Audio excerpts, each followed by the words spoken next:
she had, and she has them. I'm happy today with my daughter. She's the greatest thing in my life, and I'm glad to wake up and see her, and everything I do it for her. Sí, bueno, yo también vengo de una familia separada. Creo que por eso también me motiva a estar más presente con él, de quizás también estar de la forma quizás que yo no la tuve para Máximo.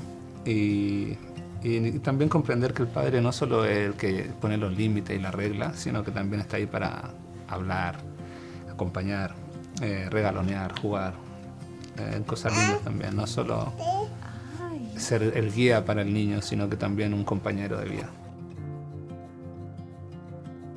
I was more of a elated and thankful because for 3 months I was in baby land, and when you're in baby world, you're just kind of flying by the seat of your pants and hoping you know that you're just supportive in the ways that you can be supportive.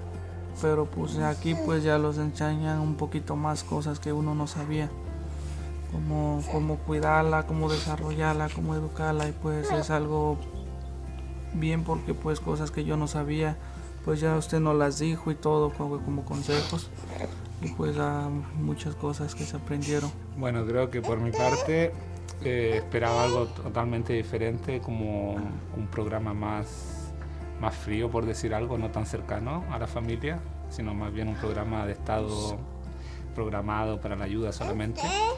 Y a través del programa nos hemos dado cuenta que también pasa a ser una familia con nosotros, porque nos apoya en los momentos difíciles o cuando nos hemos visto en dificultades. Siempre nos hemos podido apoyar en Gaby a través de su programa. Encuentro que ha sido fundamental el apoyo. You know, my experience has been nothing but positive. Annette has been wonderful. She's on time. 2023 She lets me know. meeting is called to order. Today's meeting at 9:32. Today's meeting is a hybrid meeting of the Planning Commission with participants both in person and digitally. The public may participate digitally in meetings by sending comments to pbscommissions@mendocinocounty.org or orally via telecomment in lieu of personal attendance. All public comments will be made available to the commissioners, staff, and the general public after processing by staff, and can be viewed as attachments to this meeting agenda on the Planning Commission agenda page.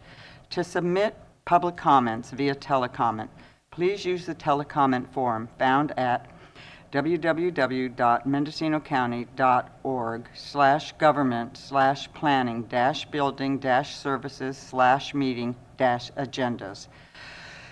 Could we have roll call vote, please? Commissioner Jones? Commissioner Pollan? Here. Chair Wiedemann? Yes, here. And Commissioner Ramos and Purnell have been absent by pre-arrangement. Okay, thank you. Okay, do we have determination of legal notice? And legal notice has been determined on both matters on the agenda. All right. Item number 3, Director's Report. Do we have a report from the Director? Good morning, Julia Krog, Planning and Building Services Director. Another brief report for you today. So first off, I want to let the Planning Commission know that the Colony Drive Rezone Cannabis Prohibition District will be heard by the Board of Supervisors next week on Tuesday, the 25th. And then in addition, I do want to also let the commissioners know, as part of that LEAP grant that we're working on the zoning code update for, we have just received the first draft of the revision to the Division of Land regulations as well, which is going to bring those up to more current standards. So we are looking at the first administrative draft on that. And in addition, we are going to be seeking an extension on the grant funding to for potentially up to 1 year, to hopefully provide additional time to be able to finalize the review and make sure that really what we are bringing forward to the commission and to the board is, good for our county, and also has had the adequate review by your group before providing your recommendation to the Board of Supervisors. That concludes my report.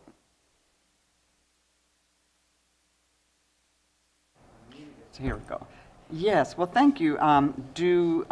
Commissioner Jones, do you have any questions? Yeah, I'm just curious, Julia, if you could go over sort of what your thoughts are about public participation in the rezoning? Like, are you going to have community meetings, and if so, when? And or if you thought through that, or just curious? So you mean for the zoning code update? Yeah. Oh, for the zoning code update. There were meetings with stakeholders, individuals, done at the beginning of the process Okay. by the consultant. So there will be, obviously, the meetings here when an administrative draft is released, that the public will be able to attend and provide those comments as well. That was what was baked into the grant proposal, at least, so that's the plan at this time. Okay. Yes. Can I make a suggestion? Of course. Yeah. And that is just, a lot of people aren't tuned into this kind of thing and don't know that it's necessarily going to like impact them. Maybe take some ads out in the paper so that just people know to come if they have comments, because I don't want like just the 5 of us to be like playing that role by ourselves. You know what I mean? Absolutely. Yeah, there will be newspaper notifications, and when we're doing a large project like this, we usually notice it in multiple newspapers for the affected areas. Yeah. I was thinking more like an ad that people will actually read. Like only real nerdy people read notices. Well, we can certainly work with our executive office as well to do a press release, Yeah, which is that'd something be that I great. think reaches more individuals. So That'd be that's something awesome. that we'll make sure that we coordinate as part of any meetings. Cool. Yeah.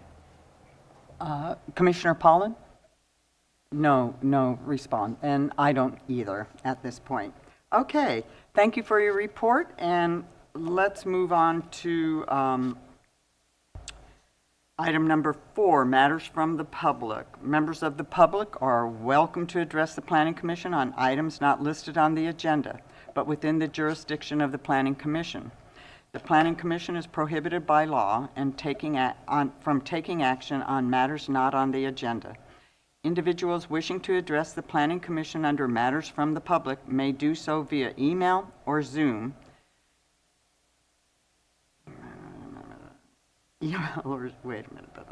Email or Zoom. For information on each of these methods, call the Planning and Building Department at 707-234-6650 or visit www.mendocino-county.org/government/building-services/meeting-agendas.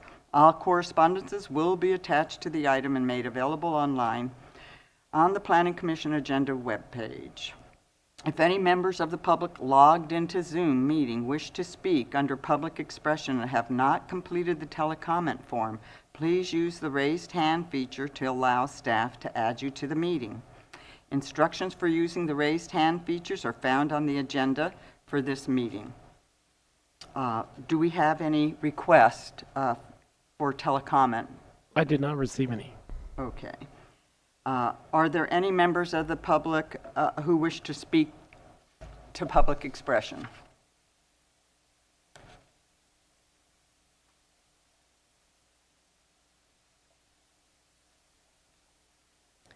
I have no members of the public on Zoom. All right, thank you. And I'll move on to agenda item number 5, the consent calendar. The Planning Commission minutes for July 6, 2023. Do we have any revisions or comments regarding these minutes from other commissioners? Seeing none, okay. Do we have any public comment for the minutes for July 6th? I did not receive any public comments. Okay. All right. And I'll invite a motion. I'd move that we approve the consent calendar. I second that. Commissioner Jones, Yes. Commissioner Pollan, Yes. Chair Wiedemann. Yes. Motion passes unanimously. Okay. Well, that brings us into our agenda item number 6A, our regular calendar. And first up is R 2021-0003, Rocktree CP District, rezone to establish a cannabis prohibition combining district to prohibit commercial cannabis operations per Mendocino County Code, Chapter 20.119. That includes 25 assessor parcels, parcel numbers, APNs, comprising 18 legal parcels. So I'm opening the public hearing, and has there been any correspondence or telephone calls received? Everything that I've received has been posted online. Okay, thank you. And now can we have staff presentation, please?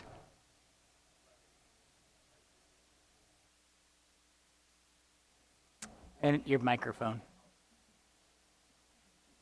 Project planner Steven Schweitzer here. Give me a moment while I share my screen.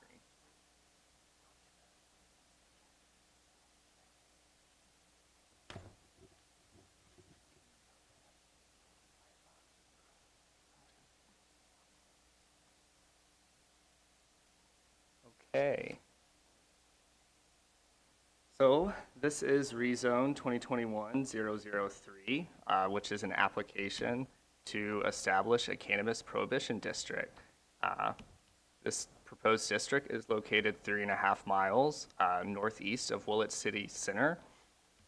And the district generally encompasses the geological area mapped as Rock Tree Valley. That includes the flatlands of the Rock Tree Valley Creek, and the surrounding slopes and forests and grasslands. First Willits Road provides the main access to the area. The district itself is made up of 25 assessor parcels, which comprises 18 legal parcels. As for the main authority and minimum requirements for establishing a cannabis prohibition district, Mendocino County Code Chapter 20119 provides 3 primary requirements. First is that the district may be applied to an area where a majority of the parcels allow residential uses by right. Second is that the district shall be composed of no fewer than 10 legal parcels. And thirdly is that the applicant must demonstrate at the time of application submittal more than 60% of the proposed affected property owners are in support of the proposed district. As for the first requirement, the proposed district is comprised of parcels zoned rangeland and timberland production zoning that both allow residential uses by right. As for the second requirement, the proposed district is made up of 18 legal parcels, so coming in above the 10 legal parcel threshold. And the third requirement, at the time of submittal, the application included letters of support from 11 of the 18 legal parcel owners, so for a total of 61% of property owner support. Can you keep that? Oh, yeah. Pardon? I just was trying to see which parcels. I was trying to see which parcels were in support and which ones were not. Okay. Without having to cross-reference. So that is a very helpful map. Thank you. So considering these items, the application meets the minimum requirements for review and consideration. However, there are some other items beyond these minimum requirements for review and consideration that you guys should take into account. So zoning and rezoning of property is a policy decision. It can make it a little difficult to apply the same sort of technical analysis as with other land use projects. With this in mind, the following additional items are offered for your guys' review and consideration. Consistency with the general plan. Though the cannabis ordinances were adopted after the general plan's adoption, analysis was performed and conducted that concluded these ordinances were consistent with the relevant elements of the general plan. As we just covered, the project has demonstrated compliance with County Code Chapter 20119, which in itself is consistent with the general plan. Another item for consideration is the location, size, shape of the proposed district, including if it's appropriate to include all of the proposed parcels in the said district.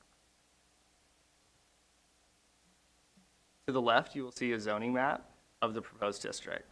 So about 96% or 17 of the 18 legal parcels are zoned rangeland, which currently does not allow for new cultivation under Phase 3 and 10A17.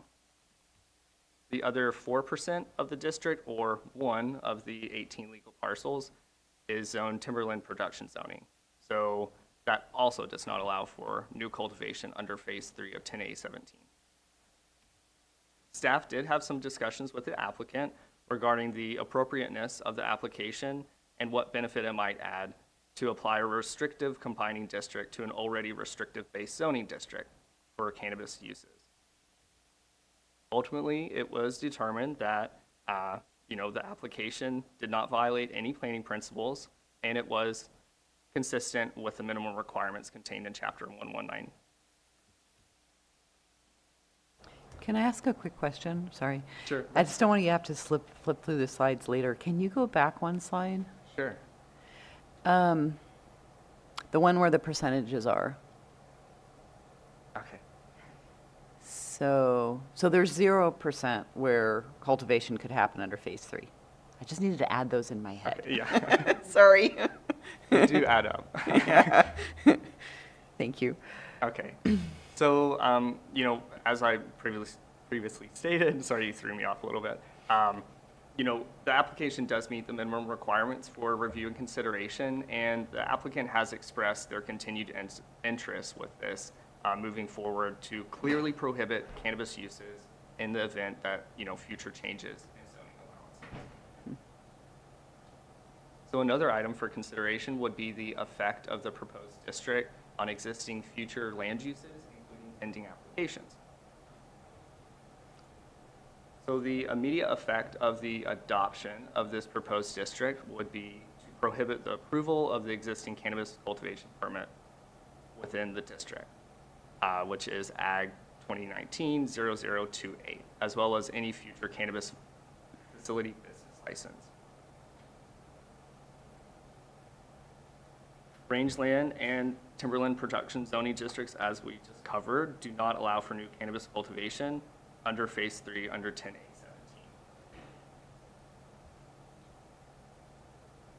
CFBLs are already heavily prohibited within these two zoning districts, and moving forward with the exception of the cannabis processing allowed with an administrative permit in the rangeland zoning district. So it's captured at a higher level of review, and it's only one cannabis facility business license that would be eligible for approval currently within these zoning districts.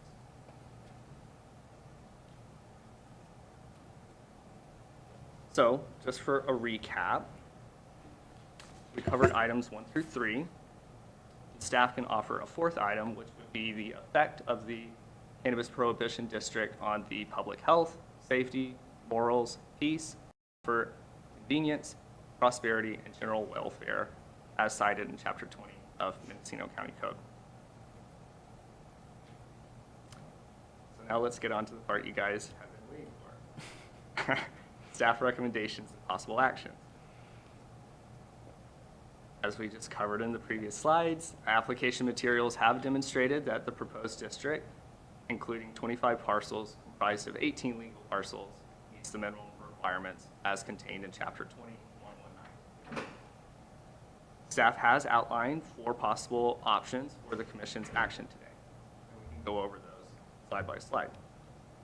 So the first option would be, by resolution, the Planning Commission recommends to the Board of Supervisors to find the project exempt from CEQA and approve the requested rezone as proposed by the applicant based on the facts and findings contained in the resolution.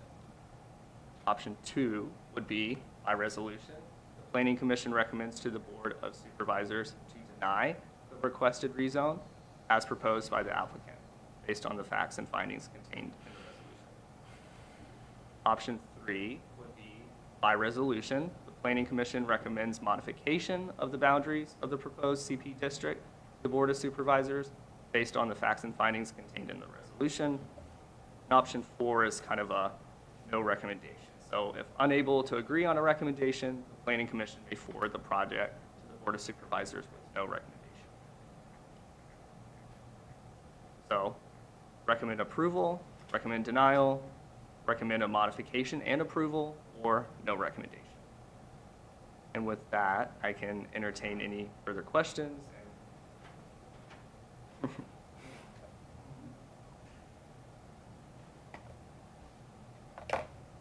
Okay, so thank you for your staff report, and I'll entertain questions from my fellow commissioners. Commissioner Pollan, do you have any questions? Not at this time.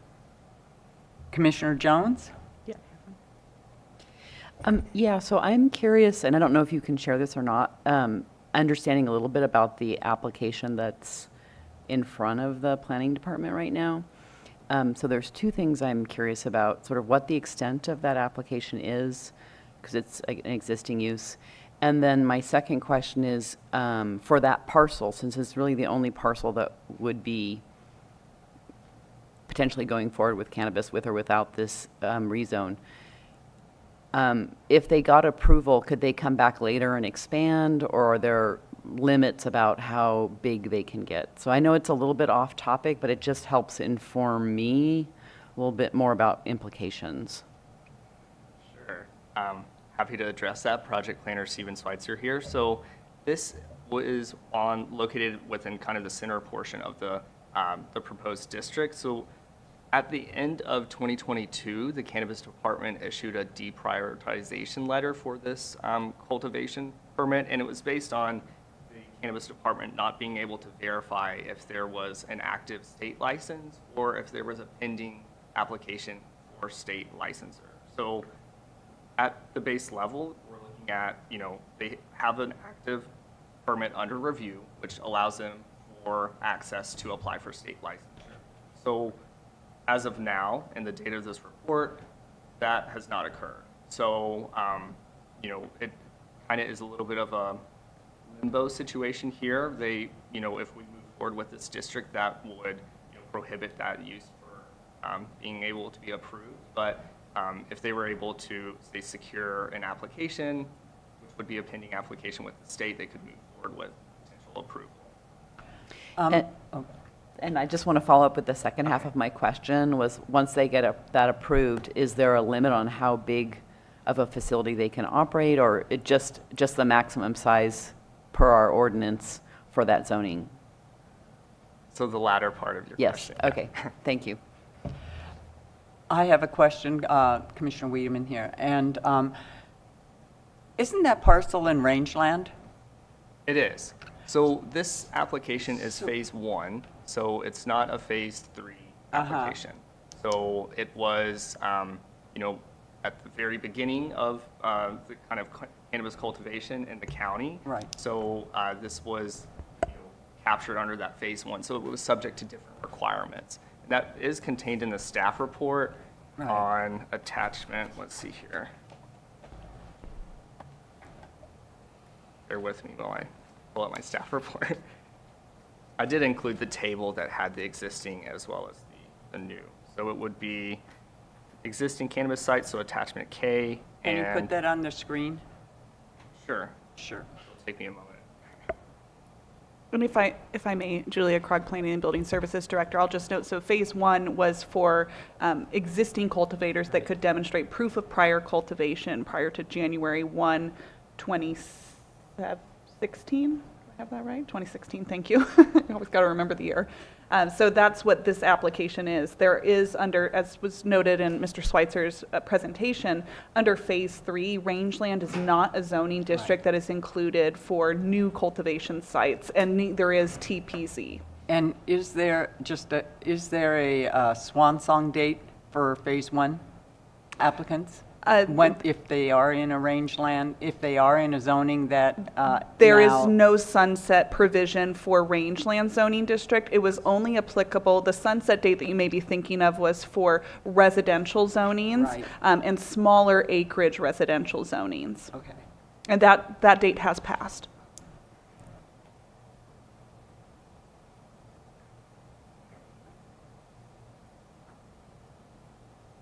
Sorry.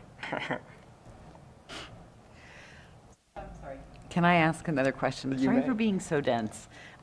So I'm looking at that table, and because rangeland is not an allowable zoning district, there's no maximum cultivation allocated to that. So how would the planning department then determine, like, which category of the other zoning districts it's going to fall under? I'm sorry, Julia Krug, Planning and Building Services Director. I think the table that you're looking at is for phase 3 cultivation, not the phase 1 cultivation. So can you remind me for phase 1 cultivation what the limit is? Thank you. We're going to pull that up. All right, excellent. Okay, great. That's what I'm trying to get That's to what we're trying to here. get to. Thank you.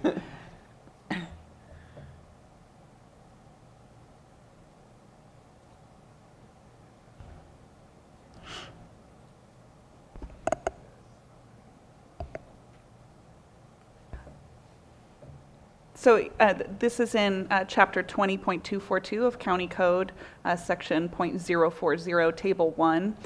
The rangeland zoning district does have there's a variety of permit levels that can be there's a variety of cultivation types at various canopy sizes. And thank you. Yes, I see it's just There it been is. pulled up here. So you can see those listed there on the table. And I'm unsure which application this one is. Is it an outdoor? It is an outdoor. Project planner Steven Schweitzer here.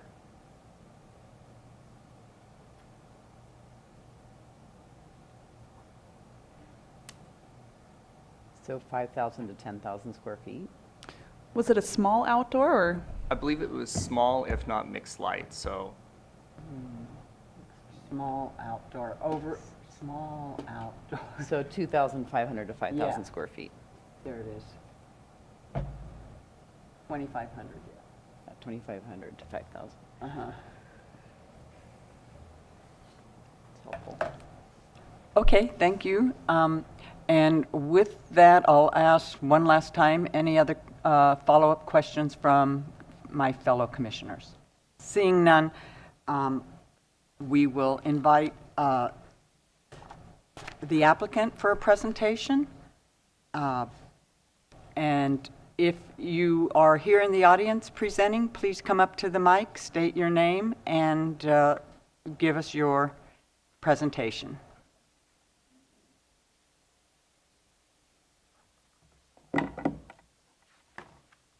Is this turned on, or do I need to do it? Pardon? Oh, thank you. But if you could move it, you're very tall, so it'll be hard to get it any closer. Doesn't But go there up you any go. higher. Thank you. Nor do my papers come up to where I can focus on them. Right. But I think I can manage.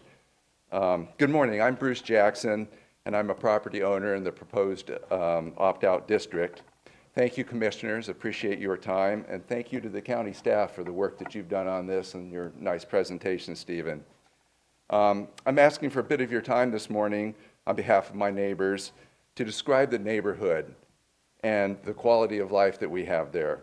I'd also like to take a look at the law that that establishes opt-out districts, and to look at how our project complies with the intent of the law and with every single one of the provisions. Stephen, could you switch to the next photo? First, a little bit about my story and how I came to care so much about Rocktree Valley. My wife Maud and I made our home in Rocktree Valley 25 years ago. We had worked hard and saved diligently, and so that someday we could have a place where we could settle in for the long term.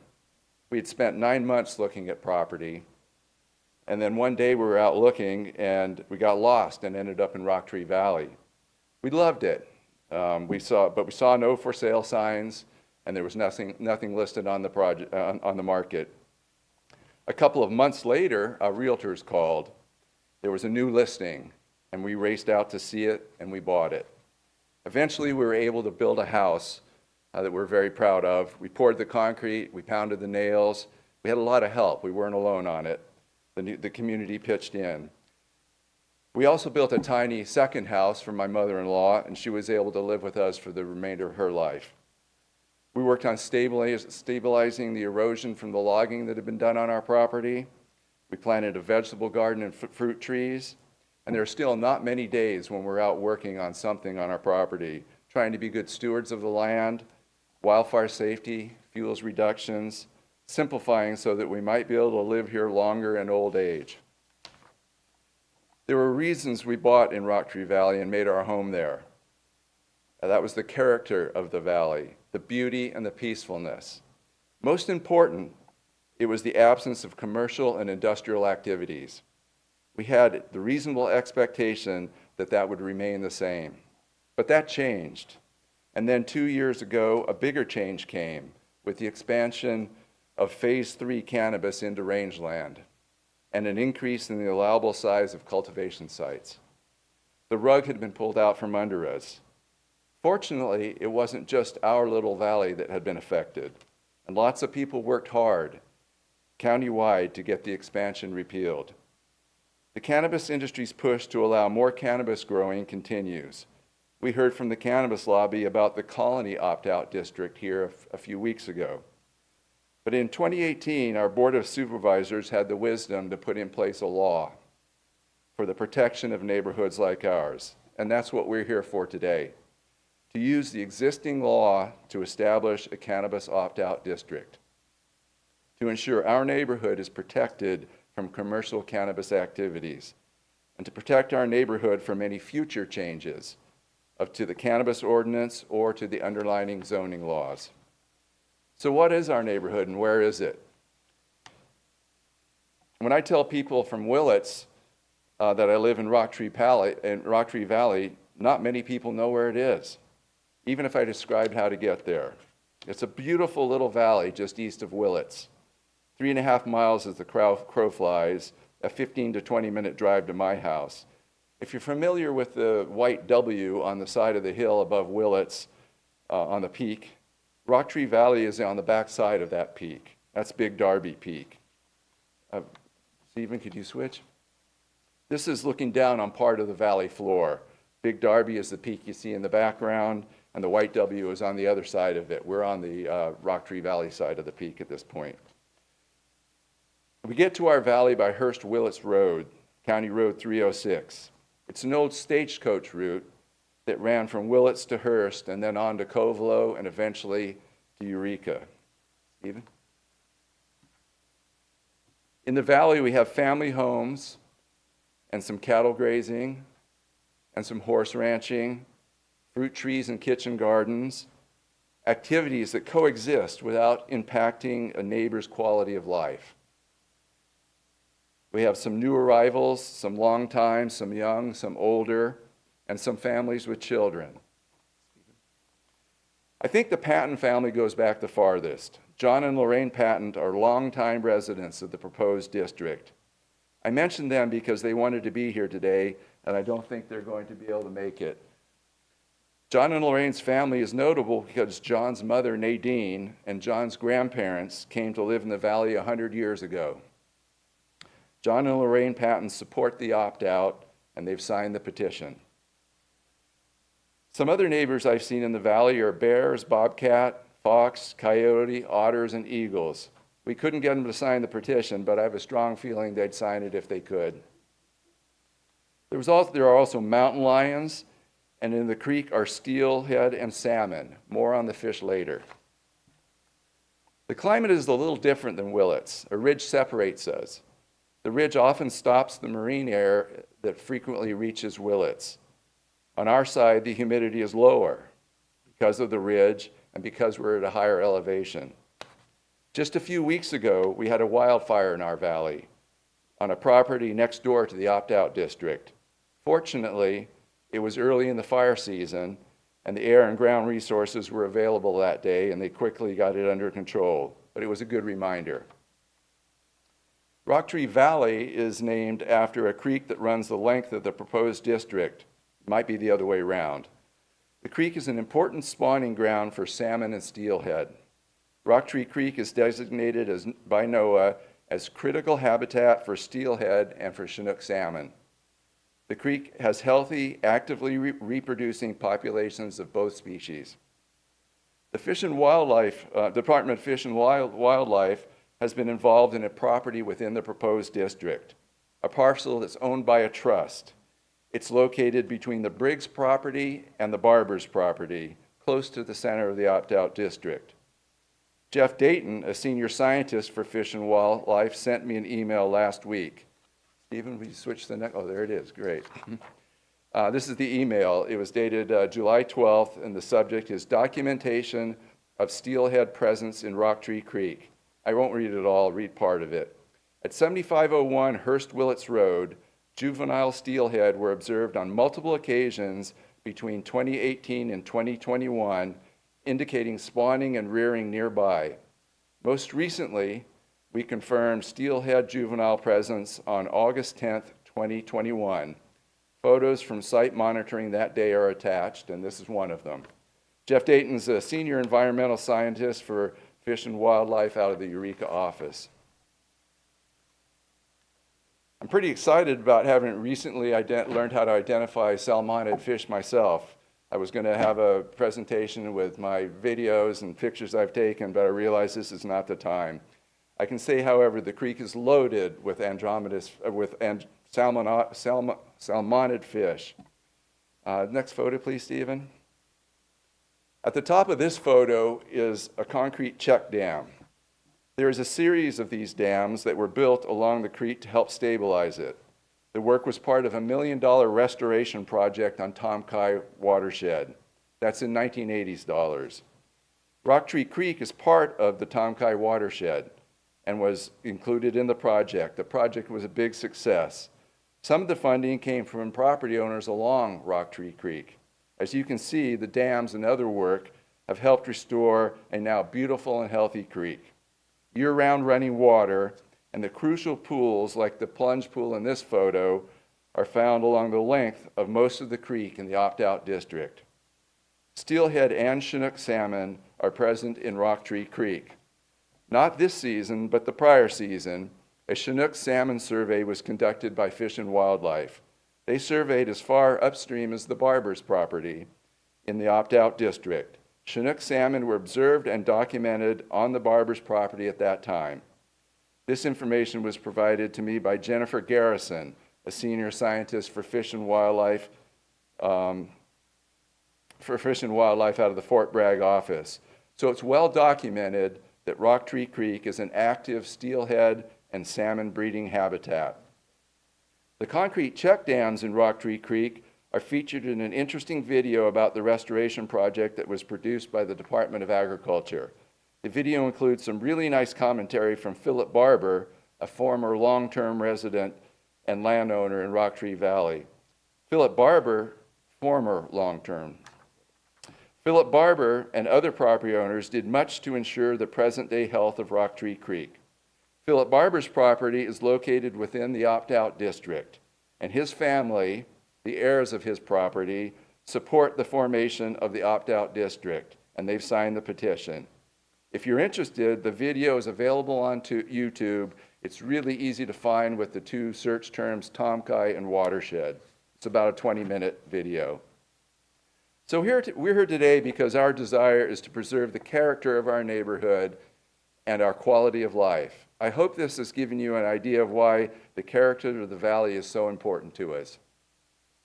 At the beginning, I told you my story, but most, if not all, of my neighbors have similar stories. We all care deeply about the character of the neighborhood because of the beauty, because of the peacefulness, and because of the quality of life it offers. What we are asking is for the Commission's recommendation that the opt-out law be applied as intended to our neighborhood. So I'd like to take a closer look at the law. First of all, a key point is the ordinance is existing law. The opt-out law was adopted in 2018. It reflects the county's current policy on where cannabis can and cannot be grown. First, a bit about the history of the opt-out law. On the state level, recreational cannabis was legalized. Then, as we know, county governments and local governments were given the latitude to establish their own local laws, saying how that would be done. In Mendocino County, a lot of deep thought was given to that. A lot of discussion occurred. And then one of the things that came out from that was the realization that a broad brush did not necessarily work for all applications. There were pre-existing neighborhood traditions that were overlooked by the broad brush. In places like Laytonville, people said, hey, wait a minute, we have long traditions of growing cannabis here and we're being left out. Our livelihoods and our culture are built around cannabis. We want to be able to participate. So the idea of an opt-out district came about. An opt-in district came about, where neighborhoods did not meet the broad brush zoning requirements for commercial cannabis. The residents could form an opt-in district. In other parts of the county, we had people saying, we understand that some people want to be able to grow commercial cannabis, but we don't. We don't want it in our neighborhood. The board wisely recognized the need to fine-tune the zoning to address the characteristics of unique neighborhoods and to have a process for identifying where cannabis growing was a tradition that should continue and where it should not. So to fairly accommodate these two groups, the Board of Supervisors hired some consultants to write provisions for the fine-tuning. That became the opt-in and opt-out laws. On the cannabis opt-out side of the result was 2 pages of law. Stephen, could you put that slide up? This is the entire opt-out law. It's only 2 pages. I think these 2 pages are remarkably well written. They're short, they're clear, and they don't leave any doubt about the intent of how this law is to be used. There are only about 20 sentences. The Mendocino County cannabis laws, including this opt-out law, should be understood by every cannabis permit applicant before they invest in their business. The first section is the intent of this law. Could you put that up, Stephen?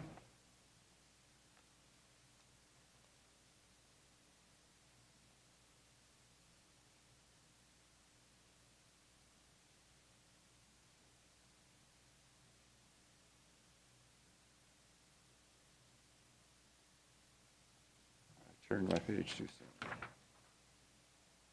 It's very simple. The intent is, and I'll quote, to allow the county to designate specific areas where commercial cannabis operations are prohibited. Period. Very straightforward, very clear. The next section is the applicability. This is also pretty simple.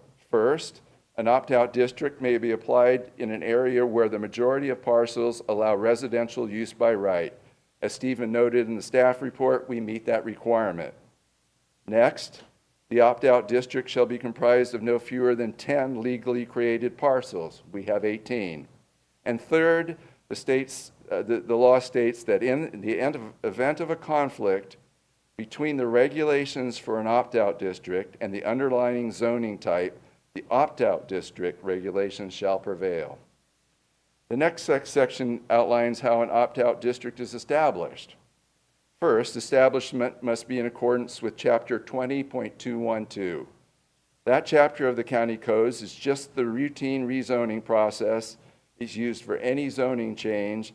It includes the notification requirements. It includes this hearing.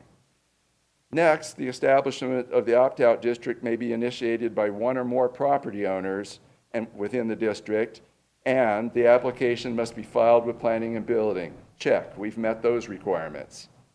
Next, a petition or survey must be completed to demonstrate support by more than 60% of the property owners. Check, petitions were submitted with our application.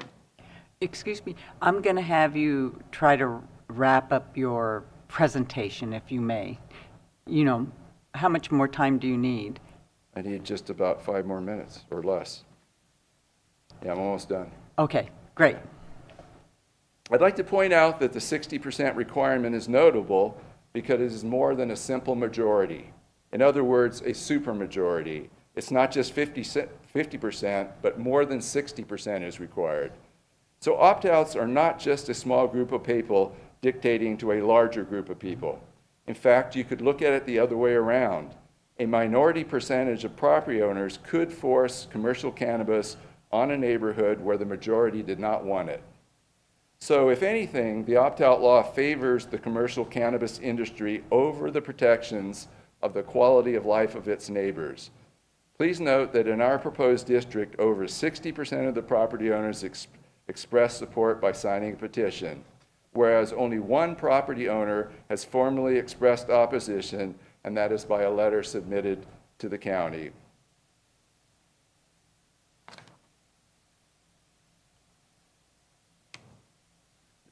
Could you skip ahead then to make it shorter to the changes section, Stephen? The next section in changes, this is an important section to us. It's important because it provides protections into the future for our neighborhood that do not exist elsewhere in the county codes. First, the law provides that for the first 10 years after formation of an opt-out district, no application or appeal to amend it can be initiated. That's reasonable. Second, following the 10-year period, an appeal or amendment can be applied for, but as with the original, it requires over 60% of the property owners to agree. That sounds fair to me. These two protections do not currently exist in any aspect of the zoning code or anywhere in the cannabis code. Lastly, we're almost to the end. There's a section about the fee. In our case, it was almost $6,000. And the very last is a section listing 2 existing opt-outs that were formed in 2018. As you can see, this is a very simple and straightforward law. Remember, it's already on the books and it's been there since 2018. In closing, I'd like to repeat that we are simply asking the law, as it is written, be applied to our neighborhood.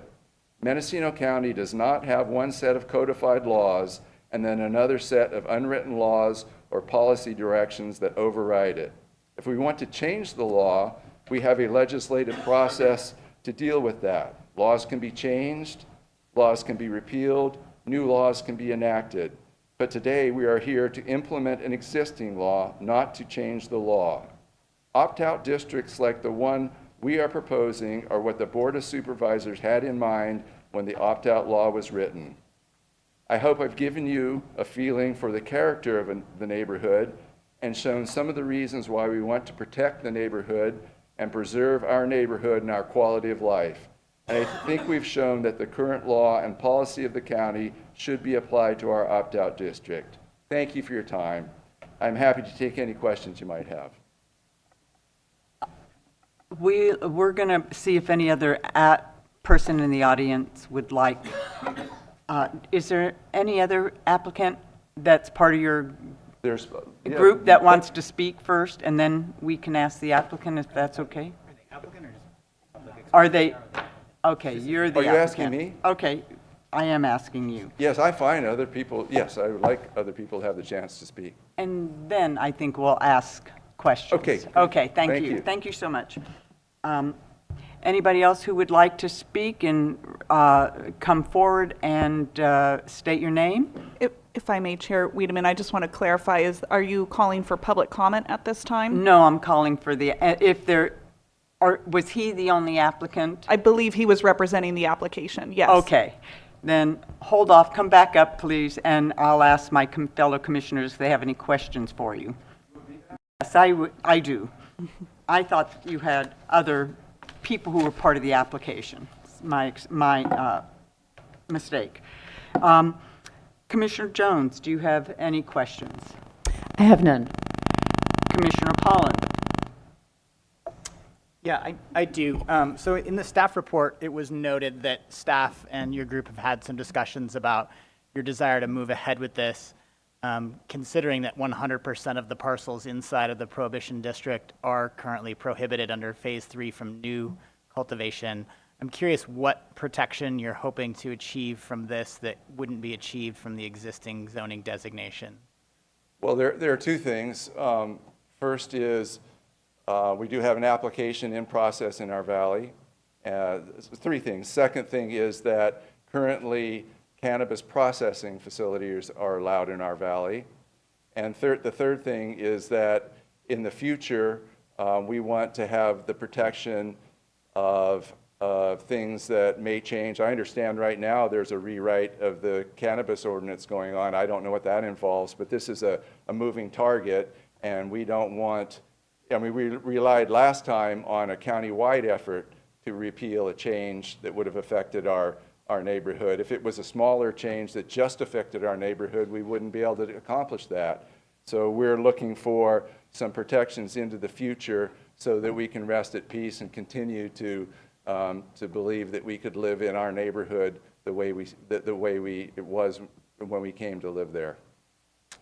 Okay, thank you. My other question is, you made a comment that you said that all cultivators should be aware of this law before they start down the path. And I guess I'm just curious, I mean, the potential of a cannabis opt-out provision could apply anywhere in the county.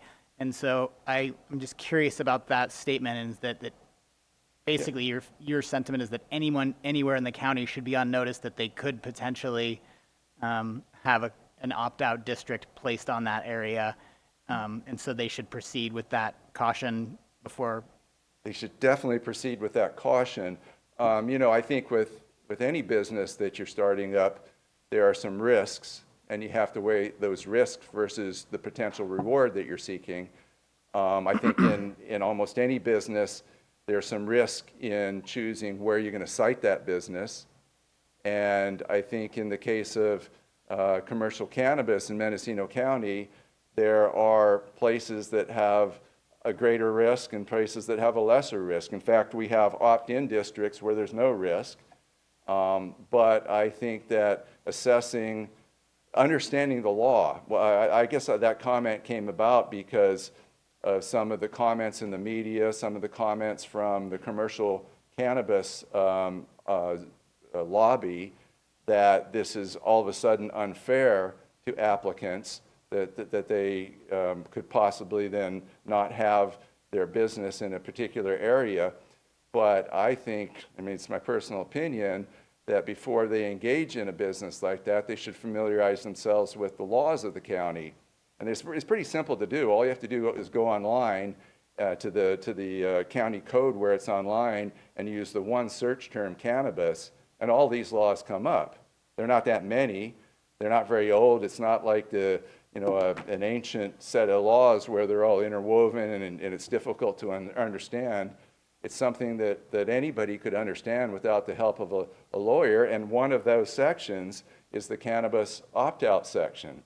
And somebody should be, in my opinion, before they're investing money in a business or in a particular location, they should understand that if they want to bring their business to somewhere like Rocktree Valley, which has nothing of any sort going on in the neighborhood, that it's a peaceful, quiet neighborhood without commercial or industrial activities, that they may well find themselves in a situation where the residents say, no, we don't want it.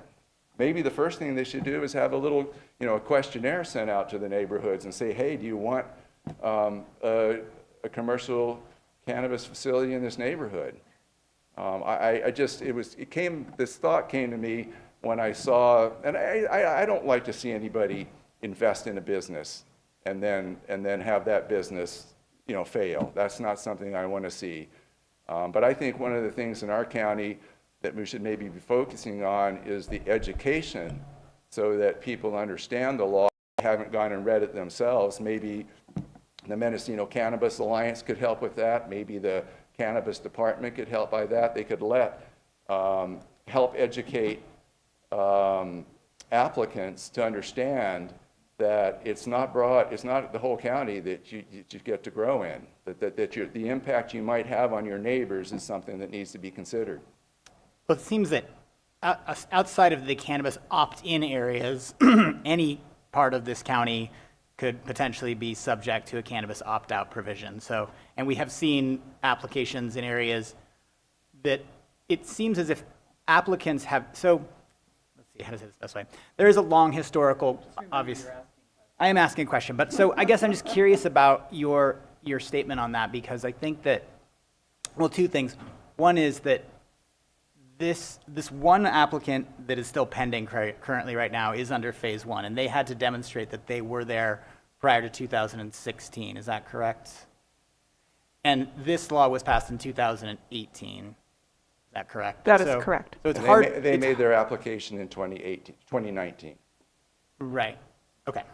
All right. Well, yeah, you're right. This is question time. So the law was on the book. The opt-out law was on the books prior to their application. All right. All right. Any other further questions, Commissioner Pollan? All right. Thank you so much. Seeing that we don't have any other questions from the commissioners, correct, Commissioner Jones? No questions, right? I'm going to open public comment. The commission will now hear public comment on this item. The commission will start with public comments in the room and then hear from telecommenters that are connected virtually in via Zoom. Whoever wants to come and speak from the audience, come up, state your name for the record. Thank you. Hello, and thank you for your great presentation as well. My name is Henry Shebitz. My wife, Rosalie Antradogi, cannot be here today.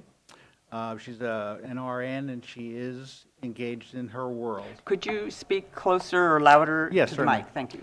So We are owners of the property kind of head of the holler. We're on the westernmost part of the opt-out zone.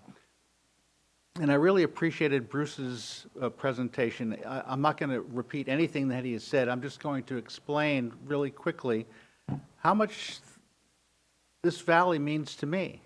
And looking at the pictures that were shown during the demonstration, you know, it's so much more beautiful than I even, I can take it for granted very easily on a day-to-day basis, but looking at how beautiful it is and how pleasant it is to be there, I just want to support the opt-out provision. Just make sure that it's clear and on the record that I and my wife support that. And that's it, short and sweet. Thank you. Thank you. Next speaker.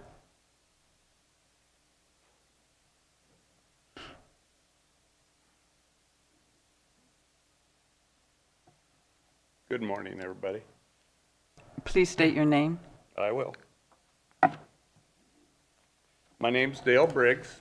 You received a letter that I wrote in opposition to the opt-out district. It was a very nice presentation from Bruce.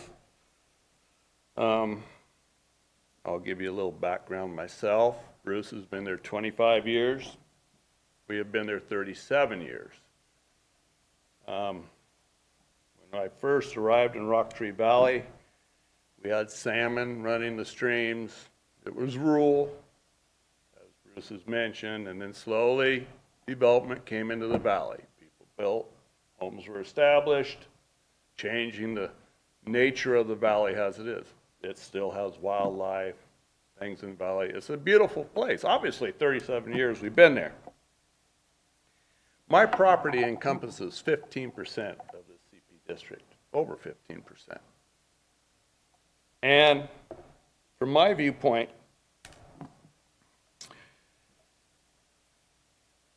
it's my belief that whether you agree with growing marijuana or you don't agree with it, one way or another, it is a legal crop. Obviously, we're zoned currently that we are not allowed to grow marijuana. That's fine, that's the zoning. But if it changes, does that mean the CP district from a select group of people, 60%, I think was the term I heard, which is one property owner that got this to this stage? Let me read my points.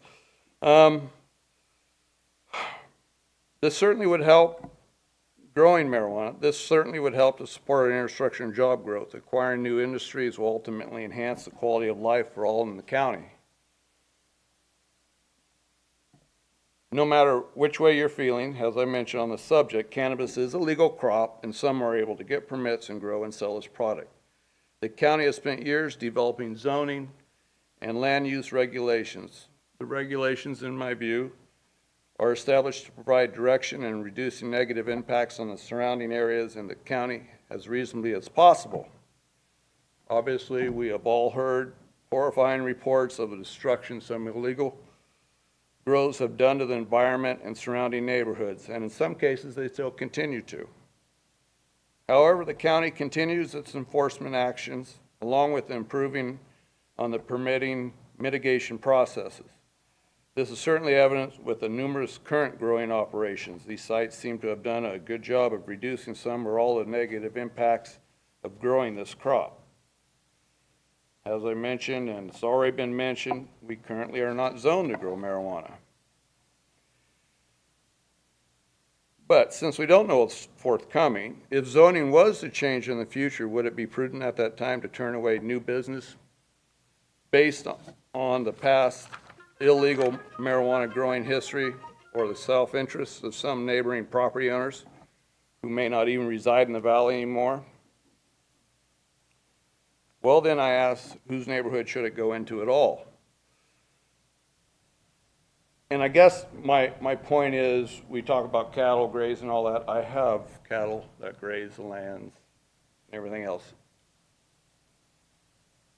But why are we going to restrict current landowners from potential income opportunities based on our past feelings about illegal grows? The county has zoning regulations, permitting processes, mitigation issues that have to be dealt with before you can even get a permit. And I need to say, I failed to state you only have 3 minutes to talk, and you're like already like a minute, almost a minute and a half more. If you could just, I want to be polite because that was my mistake. I appreciate that. If you could and I appreciate your position. sum up your, your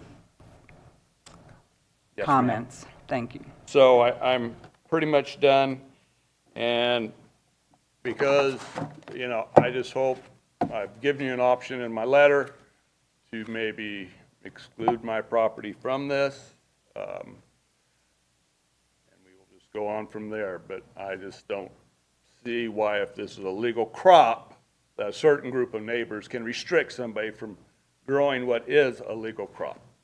Thank you for your time. Do we have another speaker? Please state your name, and you have 3 minutes. Okay, thank you. My name's Ellen Drell, and I am my husband and I have lived in this neighborhood since 1972. So if we're adding up numbers of years spent, we get the prize at this point. But and we're strong supporters of this opt-out district, and I just want to thank Steve for your presentation and Bruce for his presentation. I think our application is kind of the perfect example of what the opt-out district was for. It's a well-defined neighborhood. It's a close-knit neighborhood. Everybody faces on the same road, and we share the road, and we are in communication quite a bit, and it's a well-defined geographic boundary. It's not too big, it's not too small. I think it fits the criteria. Of the people, of the neighbors who did not sign the petition, all but one have no interest in growing cannabis themselves, so it's not a personal imposition of them, more of a philosophical one. So I think our particular neighborhood is a very good candidate for this designation, and the opt-in, opt-out districts are somewhat innovative, they're creative. I was here during the discussions in the boardroom over the many months and am well aware of the controversies that resulted in this ordinance that would, as Bruce described, give a little finer tuning to some broad brush strokes. The other thing that keeps coming up is that rangeland and TPZ are off limits for cannabis growing, but I'm well aware that that is not necessarily a permanent thing. Of course, nothing is permanent, but in particular, there's a lot of effort has been in the past few years and probably in the future, a lot of effort to change those zoning designations and also to allow for expansion into rangeland. So we feel that this opt-out district is very important to us to provide some stability in our neighborhood and to preserve the values that we hold, the majority of us in this neighborhood. I want to quickly read a email that I received from Curry Barber, the daughter-in-law of Phil Barber, and she is a spokesperson for her family. It's very short. All 20 of our family support the idea of the opt-out zone. We don't feel that commercial cannabis is appropriate in Rock Tree Valley. It's our responsibility to protect our fragile valley from further development as we have in the past. Please support the opt-out. Sincerely, Curry Barber. Thank you. Thank you. Do I have any other speakers?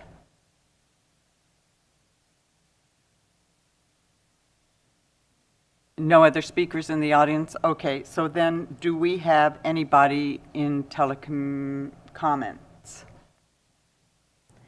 No members of the public on Zoom. All right. seeing that we have nobody on the, in the Zoom or the telecomments, I am now going to close the public comment, and now I'm going to ask staff if they have any final remarks.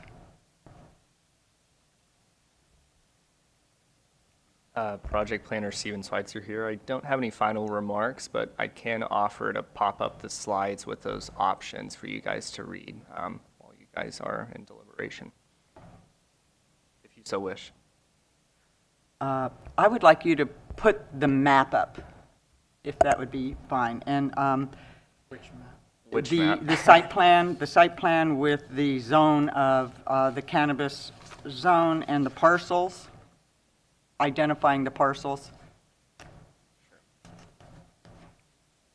And we'll probably have a couple maps.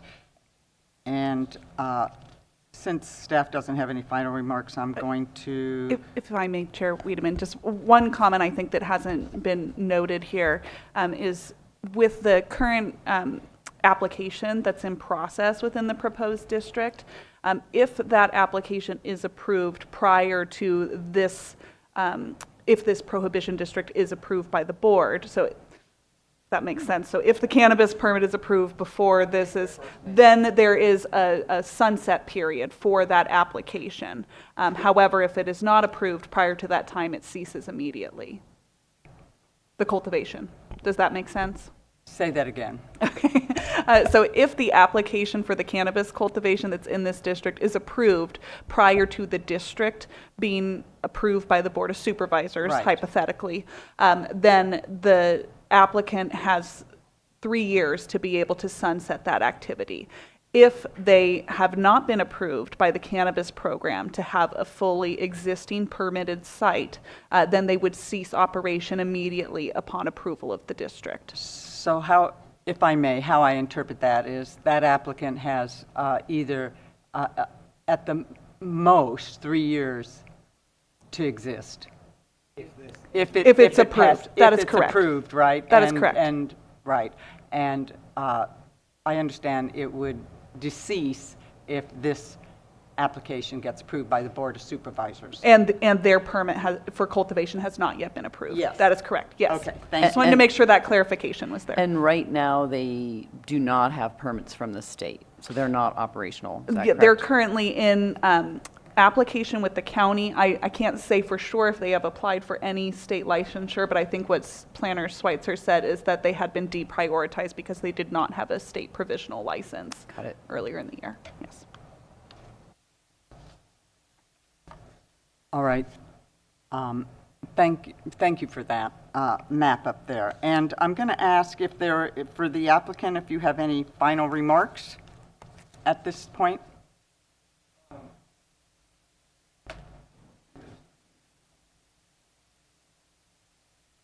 I don't have any, we don't have any remarks at this point, but I'm not very familiar with these proceedings other than having listened to the colony opt-out proceeding in which there was some discussion by the commissioners at that point, and then a vote that followed that. And what I was hoping was, I mean, because I have yet to hear what the commission feels about this or what your thoughts might be, if it would be possible after your discussion, if there was something that we wanted to add to, if we could make some remarks at that point.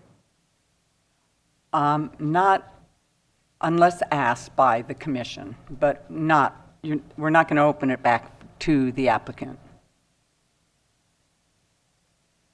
Okay.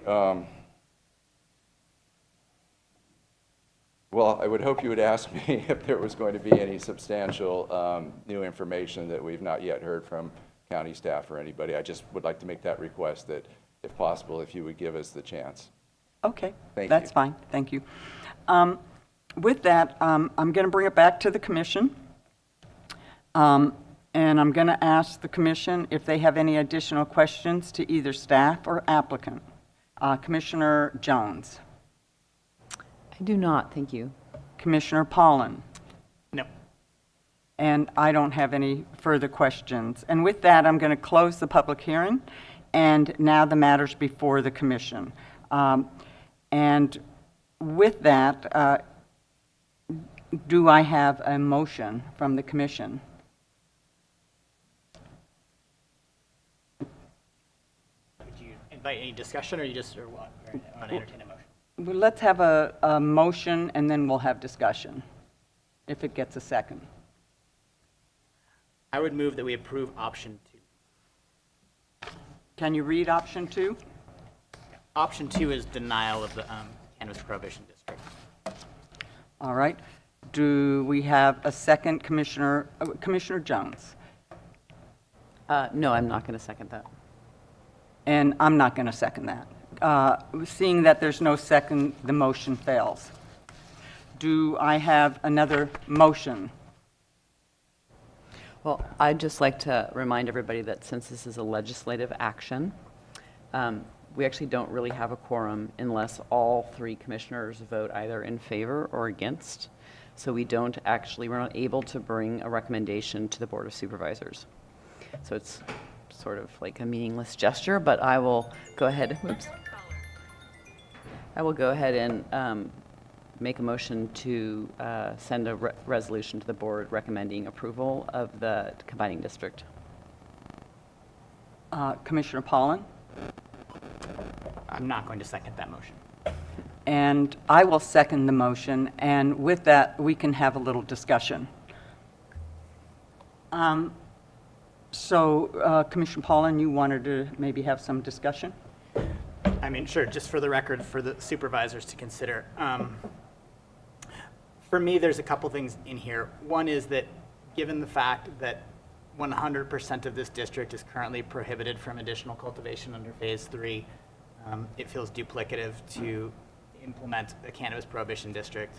I hear the concern from the applicant and from the public that there may be shifting and changing legislation down the road, and that is always a possibility, and it's also a possibility that shifting and changing legislation could eliminate cannabis prohibition districts. So, Not once it's adopted. not once it's adopted. Because they would be That's true. grandfathered Right. for 10 years. Right, but, Yeah. yeah, everything is subject to change at some point.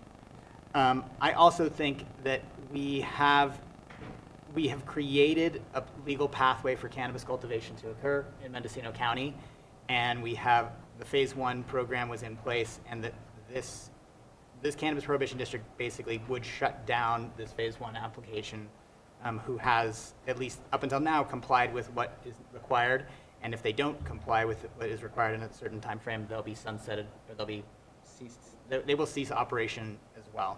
So to me, it feels like a duplicative effort, and I'm not going to support that.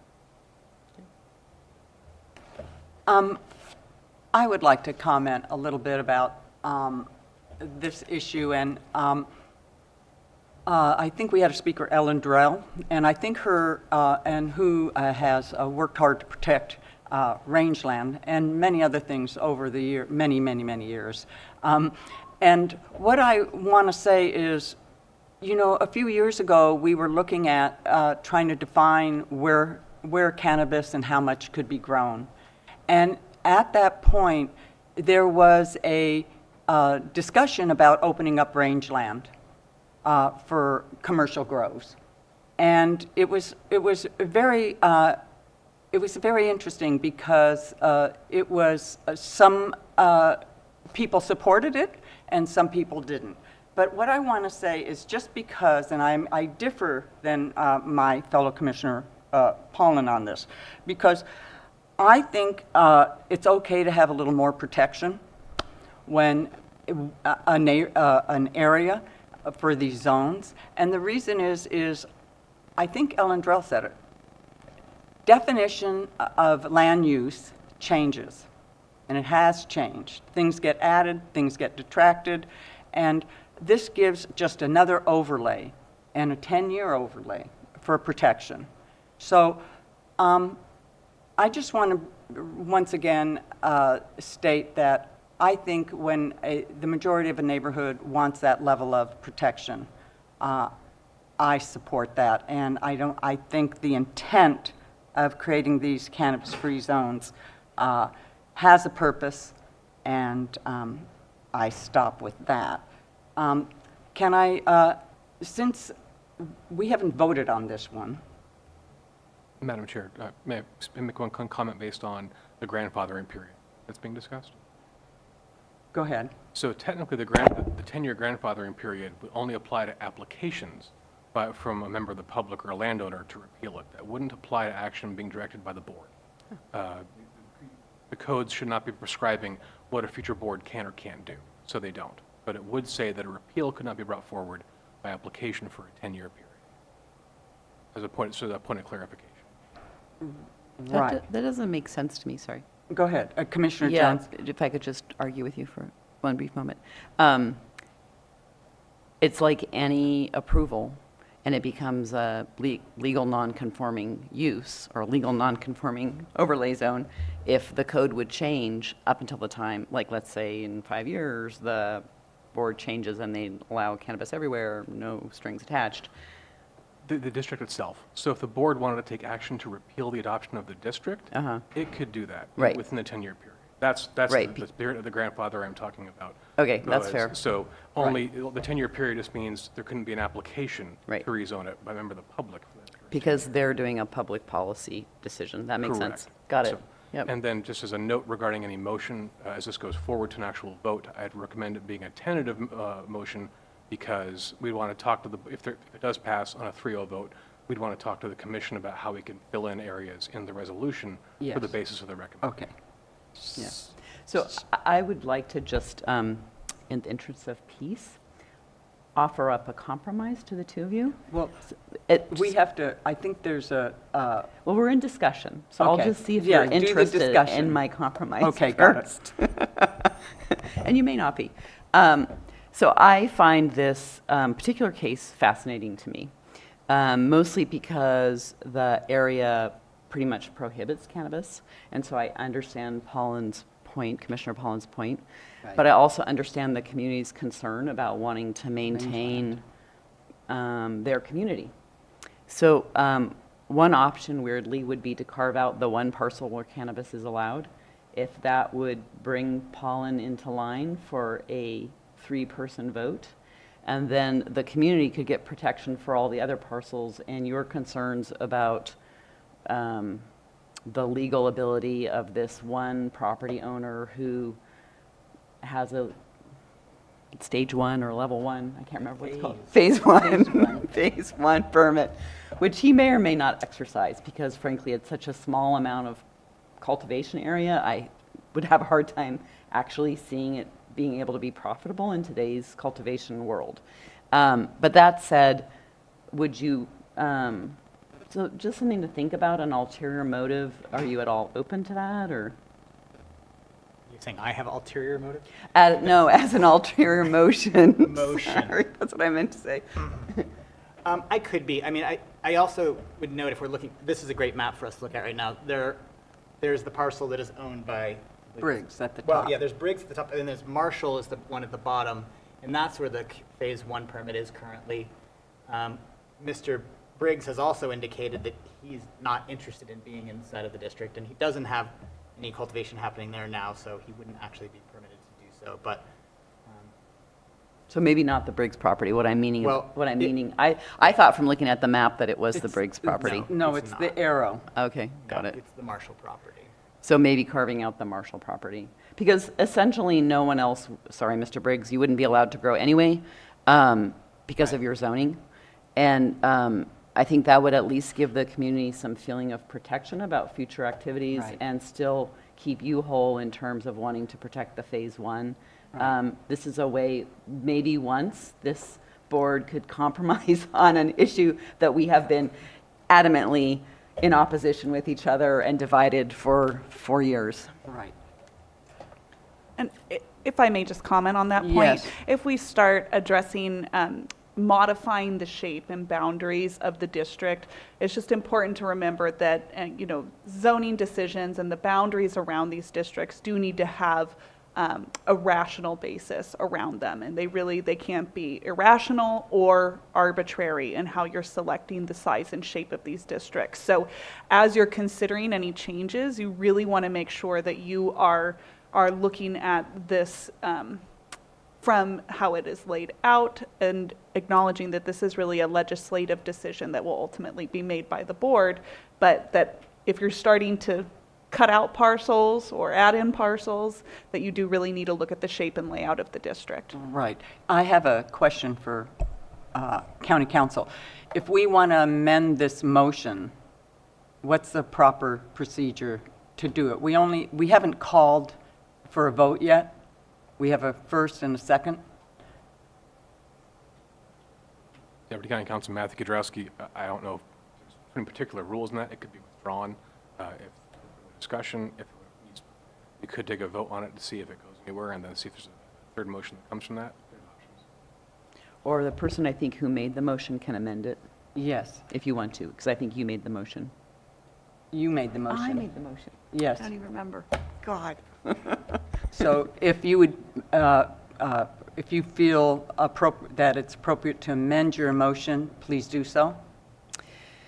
Well, I look at this district and it still looks like a valley district to me, so I understand your point, Julia, about taking out that parcel. And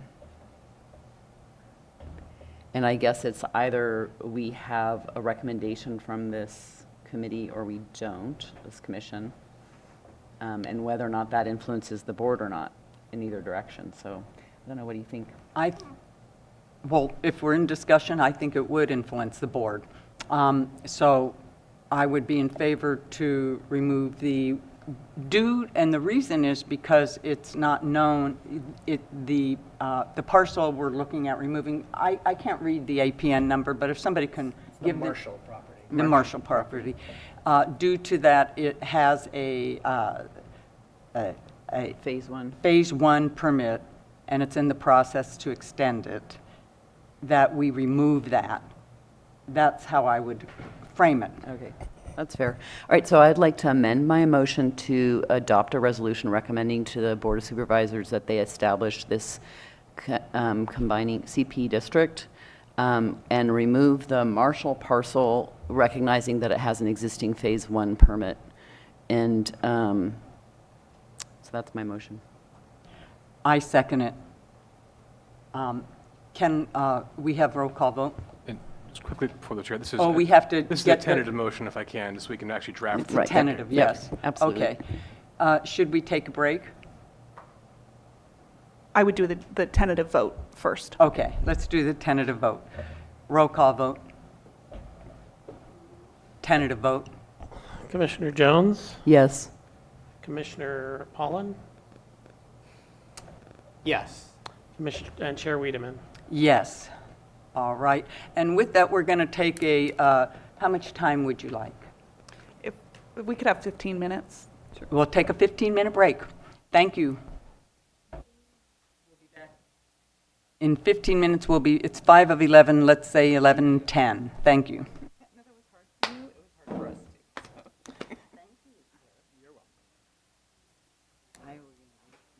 I don't need ice cream, but thank you. I drink beer. Yeah.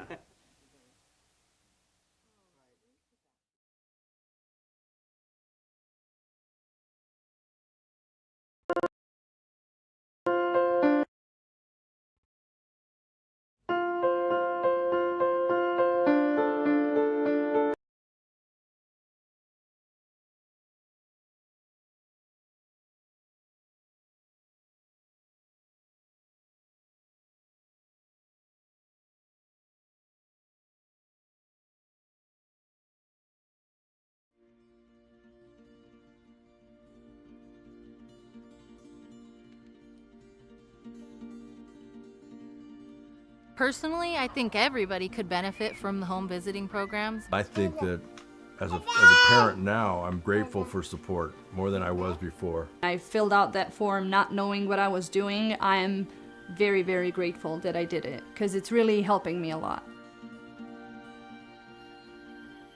Bueno, creo que por mi parte esperaba algo totalmente diferente, como un programa más frío, por decir algo, no tan cercano a la familia.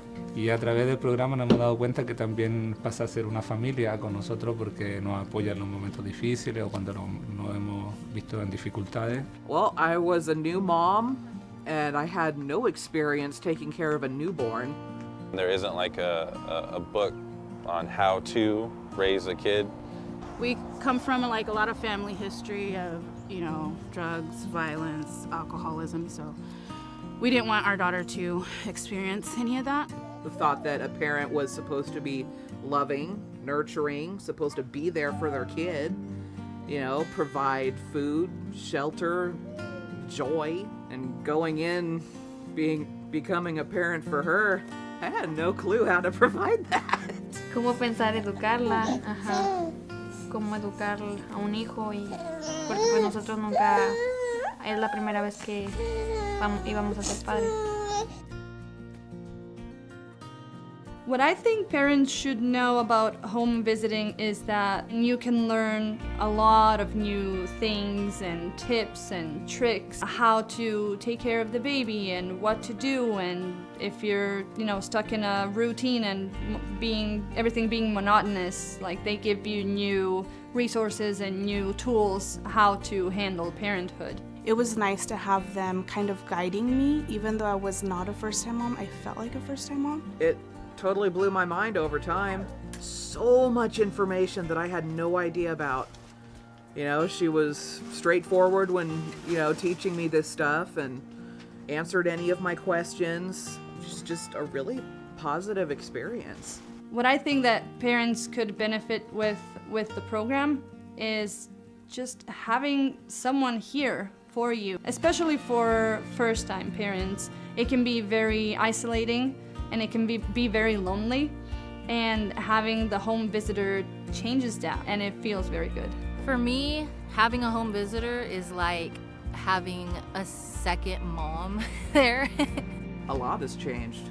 I'm definitely more knowledgeable taking care of her. And I know that anytime I need advice or help from somebody, I can just call her. It's just that little positive nudge to, hey, I'm noticing something, you know, let's find a way how to change it.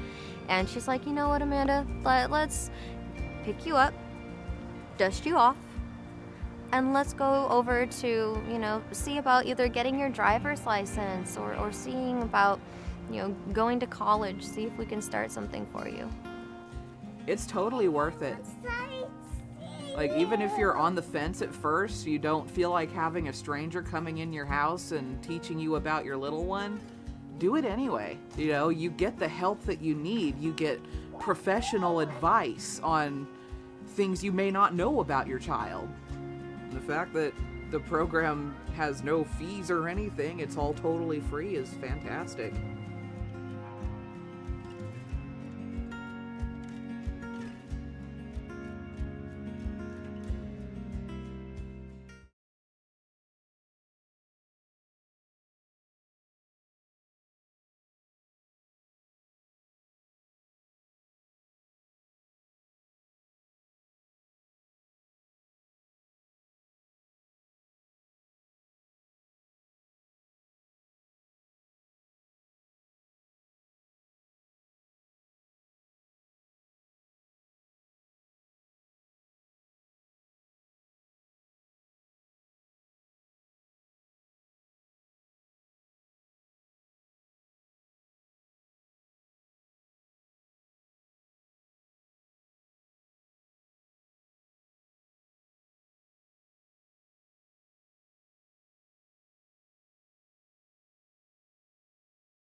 Yo creo que si conozco a alguien que está próxima a ser mamá, lo primero que haría sería recomendarle el programa, porque te entrega mucho apoyo, mucha información y más que nada como apoyo emocional, una guía, te da una visión diferente de cómo es ser papá aquí, quizás en este país. Y así pues es un bonito programa, porque pues es buena persona la señora y los ha atendido muy bien. Pensé que nada más iba a ser un programa de orientación quizás para los nuevos padres, pero creo que nos llevamos una linda sorpresa porque Gaby es una persona muy cercana a nosotros, es como parte de nuestra familia, siempre ha estado dispuesta a ayudarnos y a escucharnos con nuestras dudas sobre la paternidad, y en nuestro caso, que estamos solos en este país, ha sido como de mucha ayuda. Un gran apoyo para nuevos padres, y más aún si están en nuestra situación, que somos extranjeros, que nuestra familia y amigos, como dice Carla, están en otro país, lejos. Entonces sí, viene muy bien el programa para apoyarse tanto emocional y como anímicamente, y bueno, en varios aspectos del programa, que nos ayuda a seguir adelante con esta nueva aventura. Te ayuda como a ver los distintos recursos que tiene la comunidad para nuevos papás, entonces creo que es de gran ayuda. No queda mucho que agregar, pero lo veo de la misma forma. Que hemos aprendido algunas cosas aquí y pues los han ayudado, como este programa los ha ayudado para seguir creciendo a la bebé, como con buenos consejos y así. Sí, y creo que también ha sido muy importante el tema de apoyarnos con el libro y saber qué actividades hacer con Máximo de acuerdo a su edad, cómo estimularlo, cómo cuidarlo de los peligros de la casa, como cosas que uno como papá nuevo no conoce, claro. Pues a mí me gustaría que lo siguiéramos visitando aquí en la biblioteca de Covelo. Está tranquilo y muy bonito aquí. Cuando no nos podemos reunir, nos comunicamos por Zoom o una llamada telefónica o por texto. Donde nos visite, porque ha sido nuestra casa, a veces nosotros vamos a Willits y puede ser en el parque. Gaby llega, hacemos un resumen de cómo ha ido nuestra semana o qué hemos hecho de nuevo, cómo va el trabajo. Luego hacemos las actividades del libro, vemos si podemos hacer un juguetito nuevo para Máximo, a veces ella lo evalúa, cómo está su sentido motriz, qué ha aprendido de nuevo, nuevas palabras, y jugamos un ratito y conversamos. A mí personalmente también me ayudó mucho a obtener mi licencia a conducir, que era un objetivo que teníamos en cuanto a la familia. Sí. Para poder estar tranquilos, así que encuentro que ha sido fundamental el apoyo. El objetivo del programa es que las familias estén bien, y que las familias estén bien significa niños felices, niños sanos, y eso en un futuro es adultos sanos y un mundo mejor. Entonces está bueno.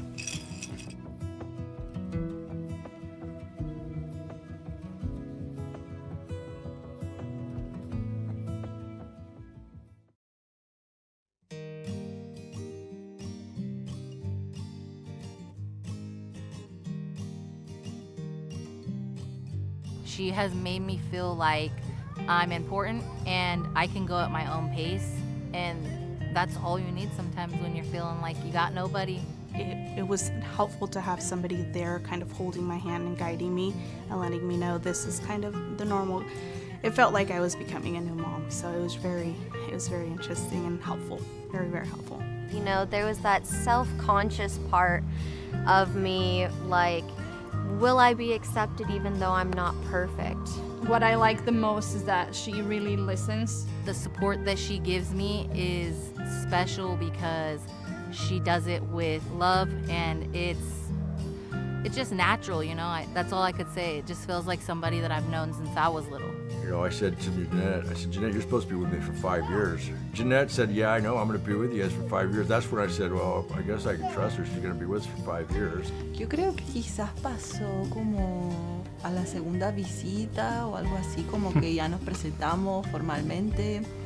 Y luego ya creo que en la segunda visita estaba como todo más tranquilo, como muy, como que el ambiente era muy familiar, entonces yo me sentí muy cómoda. Felt like she cared for Sparrow too, and Sparrow really enjoyed it.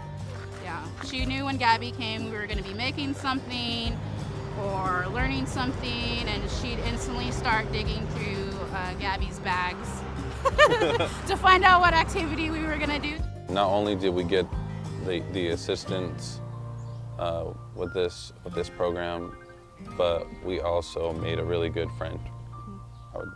I'm happy to call Gabby our friend. I think the relationship that we've built has been she's a part of the family.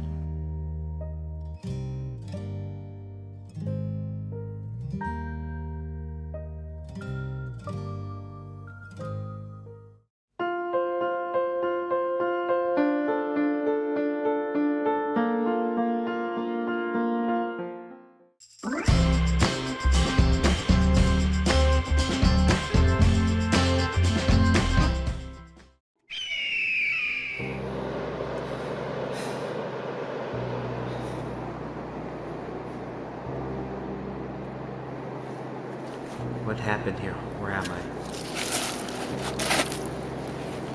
I remember now. If only. Could it be? Water?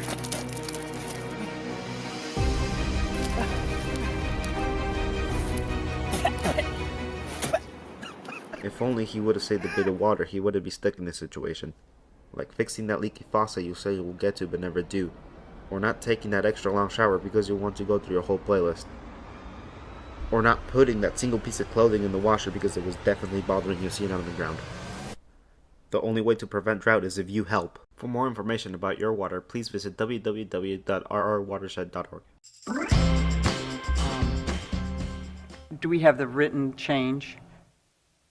So it's 11:10 and the Planning Commission's going to reconvene. And can we have the written change put up on the screen, please? Yes. Project planner Steven Schweitzer here. I will share that. Is your mic Oh. Or just move it closer to you or something. Hello? There Okay. you go. I will pop that up now. So.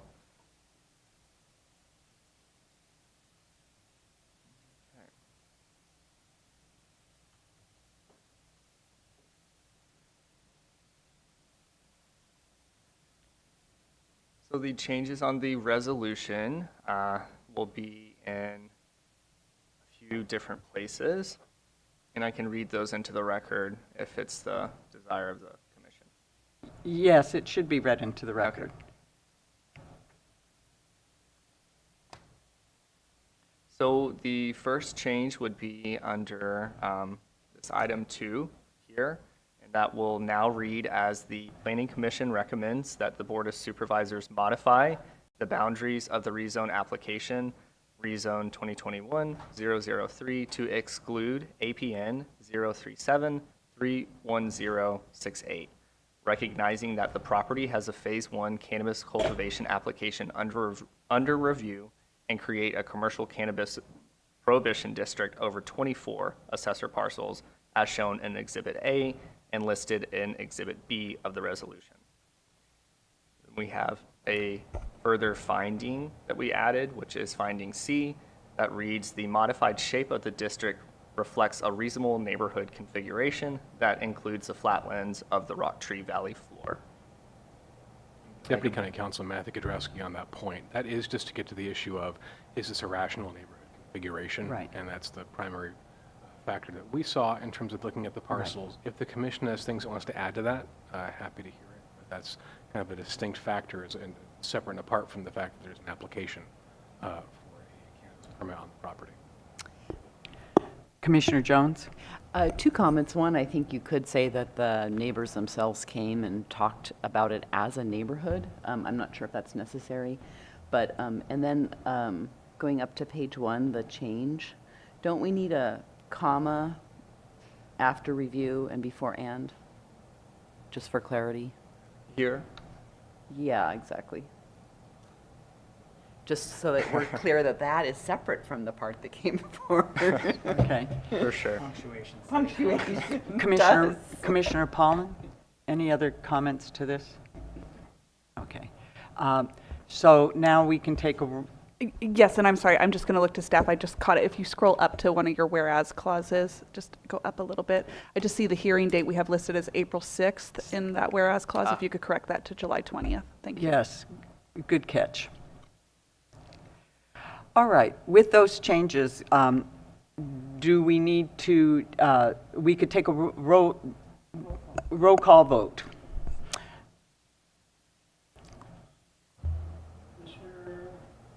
Commissioner Jones? Yes. Commissioner Pollan? Yes. Chair Wiedemann? Yes. Motion passes unanimously. Thank you very much for all your work and input, and to staff and also to the commission to find a common ground. Thank you very much. All right. Yeah, I know.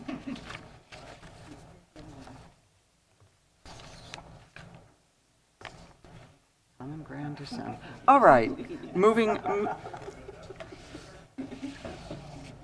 on to agenda item number 6B, case R 2022-0001, Happiness IS Manufactured Housing Com LLC. Rezone subject parcel from an agricultural Ag 40 to a limited commercial C1. I'm opening the public hearing, and I want to ask the clerk if there's been any telephone calls or communications. I have not received any telephone Okay. calls or correspondence. Thank you, and I'm going to ask for staff presentation, please. Good morning, Commissioners. Russ Ford, Senior Planner. So in front of you this morning, you have an application for rezone R 2022-0001 for the Happiness Is Manufactured Housing Community, and I promise it has nothing to do with cannabis. All right. Although they do have a nice bar on site there, so. This is an application to rezone a 4-acre parcel from agricultural to limited commercial. The subject parcel is located 2.9 miles north of the city of Ukiah. Could you speak a little louder, please? Thank you. On the south side of Lake Mendocino Drive. It is currently the site of the Happiness Is Mobile Home Park, which hosts 37 mobile home units, 4 apartments, 1 commercial structure, and a laundromat. The site has been in operation since 1971.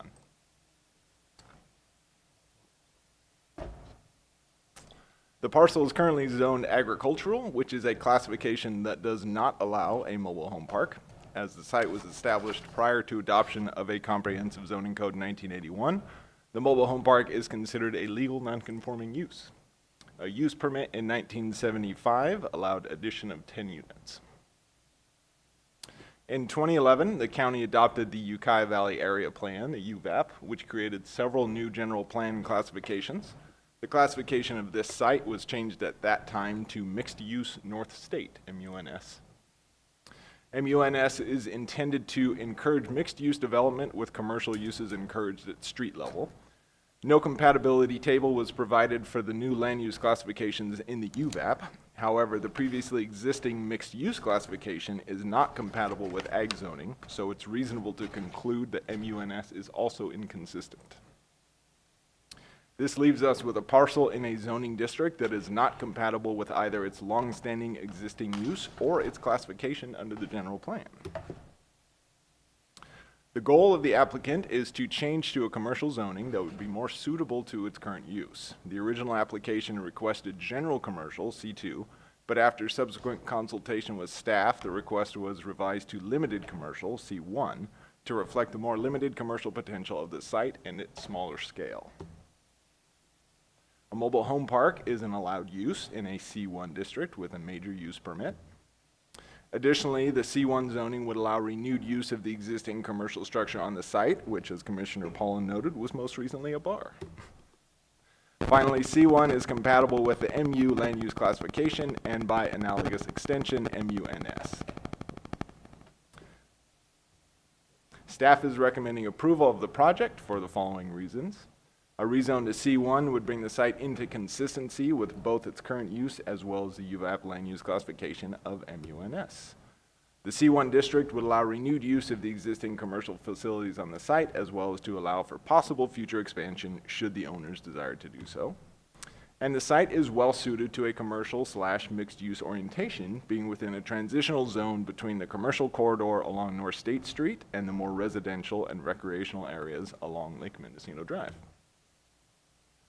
Staff recommends that the Planning Commission find the project exempt from CEQA under Section 15183 for projects consistent with a community plan, general plan, or zoning, and recommend approval of the project to the Board of Supervisors based on the facts and findings contained in the resolution. And then just one quick final remark. The bulk of this report was prepared by Staff Planner Matt Goins, who has since moved on to another department, so I just wanted to recognize his work.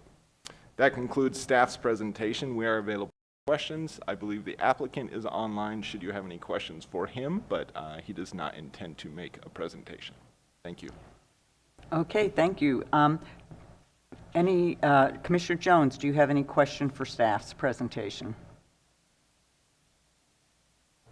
Not right now, thanks. Commissioner Pollan? You might not be able to answer this, but so it's been a legal non-conforming use for 40 years. And I imagine as a legal non-conforming use that created impediments for changing anything that was on the site throughout that time. And I guess my only question and potential concern in a rezone would be, would it allow the owner of this land to evict the mobile home tenants and conduct a different commercial use on the site? Or do we have any sense of indication of what would continue there in the future, or any assurances to the residents there that this rezone won't affect their long-term stability of this place to live? Well, Russ Ford, Senior Planner, I would say that the C1 zoning is more compatible with a mobile home residential use because it's allowed there with a use permit. So if they did want to expand it, it would be easier to do it with the C1 zoning than it would be as a legal non-conforming use under the ag zone. That being said, I don't know that any zoning district would offer any kind of security to property owners, to tenants if the property owner wished to discontinue that use. Well, the current zoning in a way by default does, right? Because they can't do anything other than what is happening there right now. So that would be my only concern about, and I understand that it makes a lot of sense on a lot of levels, but that would be my one concern about this. And if I may just respond to that, Julia Krog, Planning and Building Director. So the current zoning, while they have a non-conforming use on there, they do have the ability to remove that use now and establish a different use consistent with the ag zoning district. Right. So, it still, again, doesn't provide, no zoning district can provide a level of assurity for a current use that is there. It really is, this will allow for a more diverse set, I think, of commercial opportunities at the site, and also brings it in line with the Ukiah Valley Area Plan, which was a plan done that really designated this area as an area where they wanted to see mixed-use development happen. So a combination residential and commercial area. So, that analysis of the appropriate general plan classification was done under the Ukiah Valley Area Plan, including its associated environmental impact report. And this requested rezone is really bringing the property into conformance with that general plan designation. Right now it is inconsistent. I mean, I guess I understand from a legal and a technical perspective that no zoning designation could provide that long-term stability, but from a practical perspective, the owner of this property is not going to convert it from a mobile home park into a hay field because of the financial realities of that. And that redesignating it to C1 does allow for mixed use to occur, but could very well result in the dislocation of people that are in those units right now for additional commercial activity. I mean, that is a possibility, right? It could, I mean, obviously, if they wanted to establish commercial uses, they may be able to do so. I will say that we have longstanding practice where you have an incompatible general plan designation with a zoning designation in order to allow additional uses on that site that may be subject to an admin permit, a use permit, et cetera. They would have to bring this property into conformity with the mixed use North State Street general plan designation that's applied to it. So if, say, the Planning Commission today said, no, we want to leave it as ag, it's actually putting the property owner in a more difficult position. They wouldn't be able to do any activities out there without that change. And actually, the department is going to be bringing forward a rezoning application to correct these inconsistencies. So we would likely then end up sponsoring an application to correct the inconsistency. And I will just note quickly through the chair that the applicant did raise his hand, so that might be a good question for them. Great, that could be helpful. Right. Any further questions, Commissioner Pollan? No, that's all for now. Commissioner Jones? I always do that. I guess, I mean, I'm looking at the site and it's pretty built out. So the idea that they would need to have zoning to change something that would change the intensity or density of the non-conforming use, I don't think really flies. But I do understand the concern about it having proper zoning. I also am very respectful of the concern that mobile home parks are getting closed all over the country, and there's very little help for these people, and usually they are the poorest of the poor. So it's an interesting dilemma, and I'm looking forward to hearing what the applicant has to say. Hi, can you hear me? Yes, we can. So introduce yourself, please. Hi, Matt with Happiness Is. How are you all doing today? All right. Just to add a little bit of clarity, the reason for this rezone, we didn't actually want to go through this process. It turns out that commercial building up front had been closed down during COVID, and there was a question whether it had been closed down for more than a year or not. When we put it up for rent so we could move a new tenant in, the county stopped us and said, you're not allowed to move a tenant to that building. And so the whole point of the rezone was to make sure that building doesn't sit vacant for the next 20 years. We're not doing, that's the entire purpose, is this empty building so it doesn't continue to sit vacant. And that necessitated, this was the only way staff saw was this rezone to get that building reopened. Number two, as far as shutting down the mobile home park, we're mobile home park operators. We bought it to continue to operate it. And in fact, our next plan is we have that little empty field in the back. We were going to start working with the county to actually add additional affordable housing spaces.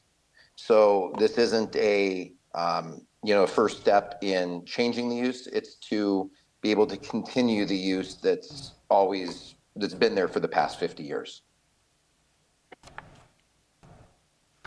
Do you have, as the applicant, do you have any other presentation at this point? No. I would just say we're looking forward to getting that building reopened so that it can provide services to the community. Do we have, thank you. Commissioner Jones, questions for the applicant? You were referring to the small field. I'm assuming you're meaning that small field on the parcel, not the parcel below, parcel to the south? Correct. Okay, thanks. Correct. Yeah, we have room for more density, and we would like to work. The next step of the plan is to work on, like I said, adding affordable housing units to that parcel. I have a question. So that affordable housing, is that going to be units, or are you going to add any more mobile homes? I don't have any experience in stick-built. We pretty much, our experience is in mobile homes. So we were looking to add, a couple spaces. Okay, thank you. Commissioner Pollan? No questions for the applicant. Okay, and seeing that there aren't any other questions from the commission, I'm going to open public comment. And we'll hear any public comment. And do we have any public comment on telecommunications? I have no members of the public on Zoom for public comment. All right. And seeing as that we don't have any public comment, and nobody's in the room, so I am going to ask staff if they have any final remarks. Nothing further from me, thank you. Okay, and I'm going to ask the applicant, do you have any final remarks? No, thank you, unless. Okay. No, thank you. And then I'm going to ask my fellow commissioners if they have any last questions or statements. Commissioner Jones? Yeah, I have, I guess, two. So the first one is, the governor's order on COVID allowed cities and counties to vacate some aspects of zoning law to allow for adjustment to the impacts of COVID. Was there any consideration about that in determining that they would have to change the zoning in order to accommodate opening this, I guess it's a bar, back up? I'm not aware of any extension that was done for non-conforming uses. There was extensions done for housing entitlements and certain uses like that, but I am not aware that there was an extension for legal non-conforming sort of status. And I believe it was actually several years. I don't have that right in front of me that it was vacant, and thus it lost the non-conforming status. Yeah. I'm sure this has happened all over the country, and it's a little bit unfortunate because it's not to the property owner's responsibility that they lost the ability to operate their business. I mean, you can't run a bar in a pandemic. No. So, but that said, I understand it's not something you can do anything about now, just sort of voicing my angst about it. Yeah, and then just also confirming that, the only use that could have been established would have been that same use again, to reestablish a bar there. This rezone actually opens up their options as to what type of tenant may be able to come into that structure in the future. Although they do have an issue with parking, and I'm pretty certain that they're not going to be able to meet parking requirements for a large accommodate, like a bar or a restaurant is going to have a big parking requirement that they're not going to be able to meet on this site the way it is existing right now. Commissioner Paul? Can I speak to that really quickly? We're not actually, I think a bar is higher intensity. I think they have issues. We're looking for a lower intensity use, something more along the lines of some sort of retail, something that operates during more normal hours. Obviously, the community will speak as to what that use is when potential tenants come in, but our eye is on something that's simple and easy. We just want to get it reopened, and we don't want it to be a headache for our residents. It's ancillary from what our core is normally in mobile home park housing. Okay, thank you. Commissioner Pollan? Nothing further. And I, as Commissioner Wiedemann, I don't have any other comments at this or questions. So with that, I'm going to close the public hearing. And now I'm bringing the matter back to the commission. And public comment is no longer permitted at this point. And I'm going to invite a motion from the commission. I would move by resolution that we recommend the Board of Supervisors find the project exempt from CEQA under Section 15183 of the CEQA guidelines and grant by ordinance rezone R_2022-001 to rezone APN 169-130-77 from agricultural, Ag 40, to limited commercial, C1, as proposed by the applicant and based on the facts and findings. Do I have a second? All right, I'm having trouble with this one. Would you mind seconding it? I will second. Now, let's have a little, we could do you need to make a comment? Well, it just feels unfortunate to me that this applicant is going down a road to rezone his property, which is probably going to result in him having higher property taxes. in order to operate a restaurant that was, or a bar that was closed during COVID that was out of his control and lost his non-conforming status. So it just feels like that, and eventually this could result in all these people losing their homes. It feels like a lot of sequence of unfortunate events, essentially, and I'm not really sure for myself how I want to insert myself in those sequence of unfortunate events. So that's why I'm having a little bit of a hard time with it. And I'm thinking possibly that the commercial building could be, as this owner suggested, a retail place. Or they could make it into a residence, which would have even less parking. Right, or residence, right. And they have that option to do for more income. That might pay for the rezoning of the extra tax grade. I mean, those decisions are completely Those up to are, the applicant. I yes, don't- exactly. I agree. And I'm in agreement with that. We don't No, have we to go can't. into it, but I'm just making a comment We're back discussing. of just for discussion. So we have a motion and we have a second, and we had some discussion. So can I get roll call? Commissioner Jones, Oh, you would go to me first. All right, I guess I'll vote yes. Commissioner Pollan, Yes. Commissioner Wiedemann. Yes. Motion passes unanimously. Thank you very much. Thank you very much. Thank you, Commission. I appreciate your help on this. It means a lot. Okay. We really appreciate Okay, it. good luck. And now we move to agenda item number 7, matters from staff. We have no matters from staff today. Okay, and now I'm going to go number 8, matters from commission. Any, Commissioner Pollan, Commissioner Jones, and Commissioner Wiedemann has nothing. So that takes me to adjournment. And do I have a motion to adjourn? So moved. Seconded. Motion vote? Aye. Aye. Yep. All those in favor, aye. Thank you. We are now adjourned. Nice animations on the